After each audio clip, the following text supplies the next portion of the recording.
The Fake Savior. Long time back, there lived a king called Harvey Joseph. He was young, handsome, kind and honest bachelor. His parents have died recently and he was the only heir. People in his kingdom were happy and loves him a lot. Young girls of the kingdom used to daydream about him. Nevertheless, he was harsh to criminals and used to make fearless decisions. Which is why there were a lot of traitors too. One day, the king went on hunting with the royal guards. After waiting for a long time, he saw a deer and start chasing it. He chased it for a while and lost in the forest. One of the traitors was following him, but he didn't realize it. He wandered around and tried to find a way to get out of the forest. The whole day passed. Now it was the time when the blue sky turns into red, the evening time. He then saw a cave in between the mountains. As he was tired, he decided to have some rest in it. He went into the cave. It was cool and calm inside, so he fell asleep. While he was sleeping, the traitor enters the cave and hit him on his head. He got unconscious. Then he inserted needles all over the body of the king and left the cave by saying, "You deserve a miserable death for punishing my brother." The traitor saw the royal guards on his way back to town. He misleads them by saying that he saw the king going in the opposite direction of the cave. Next morning, while Dr. Analia was collecting the medicinal herbs from the forest, she saw the cave. She heard a voice coming from it. She went into it and was amazed to see the king in such condition. She was smart, talented, and beautiful young lady. She realized that it is dangerous for the king's life to delay the treatment. So, she quickly bought some herbs from the forest and started his treatment by removing the needles, followed by treating the wounds. A few hours later, the king gains consciousness, but couldn't open his eyes because his eyelids were wounded too. He asked Analia, "Who are you?" She said, "Rest assured. You are in safe hands," and made him drink some water. King fell asleep because of pain. So, Analia went to find some food for him. An old man Albert saw her coming out of the cave. He sat under a tree and started writing something in his book.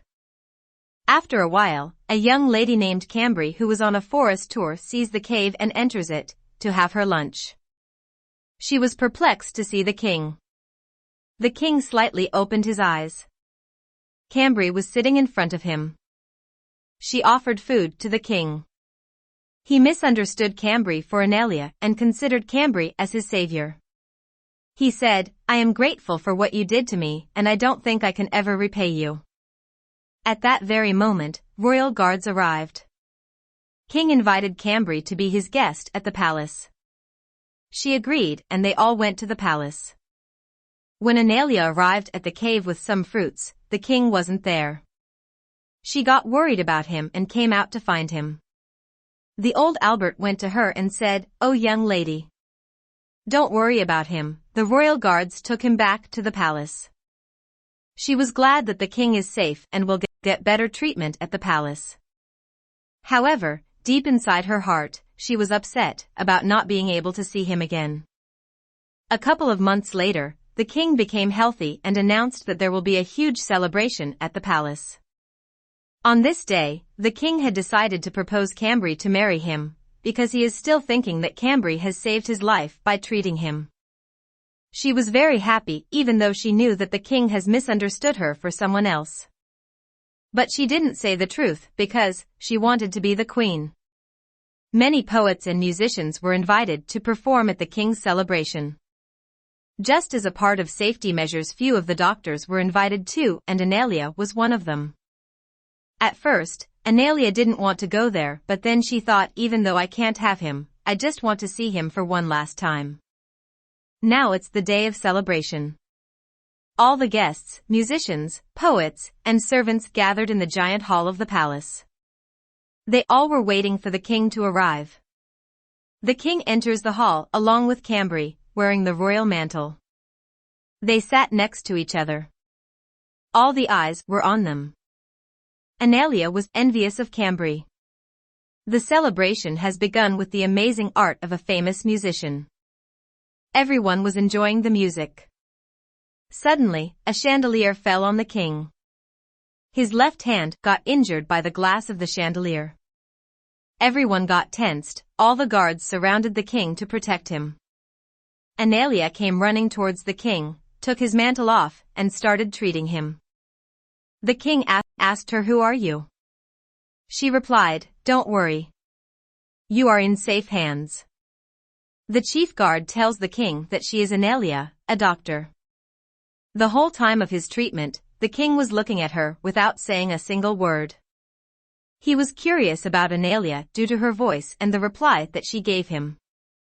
Her words, "Don't worry. You are in safe hands," are the same words of the girl who treated him in the cave. He asks Cambry, who was sitting next to him, "Why don't you treat my wounds? After all, in the cave, you gave me an amazing treatment even without the proper tools and medicines." Cambry replied, "Yes, I was about to do it, but this young lady is good too." The king was getting second thoughts about Cambry being his savior. At the moment when the guards were taking the king to his bedchamber, an old man shouted, "I have something important to tell you, His Majesty. It is the truth that you must know." The king ordered the guards to get that old man into his room. The king ordered everyone to leave his room except the old man. That old man was Albert, the man from the forest who saw everything and the one who knew that Analia was the real savior. The king asked him, "Who are you? And what is the truth that you want to tell me?" Albert replied, "Your Majesty, I am a poet and I usually go to calm places to write poems. I once went to the forest to write a poem but couldn't able to think of any topic. But suddenly I saw an incident there, so I wrote about it.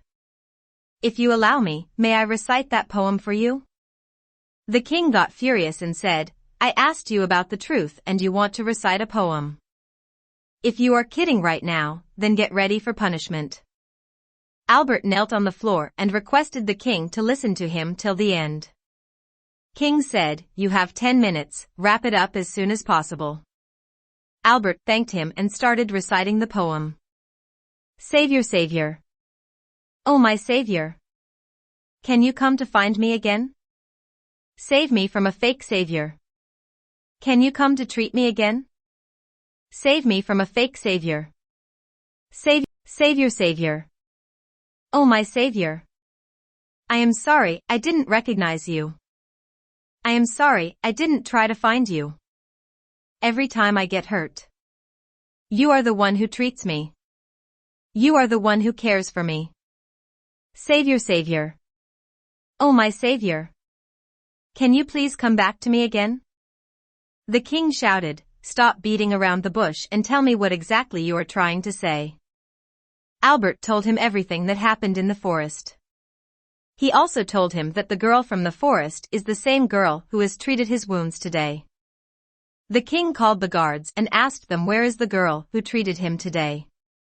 They informed the king that she has already left the palace. He got upset and orders them to find her by hook or by crook.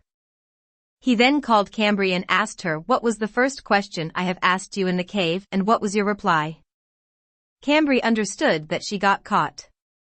She bowed in front of the king and asked for his forgiveness. The king replied, "Pray to God that I get her back, if not, then I don't know what kind of punishment I will give you for deceiving me. If it wasn't for you, I wouldn't have left the cave without seeing her."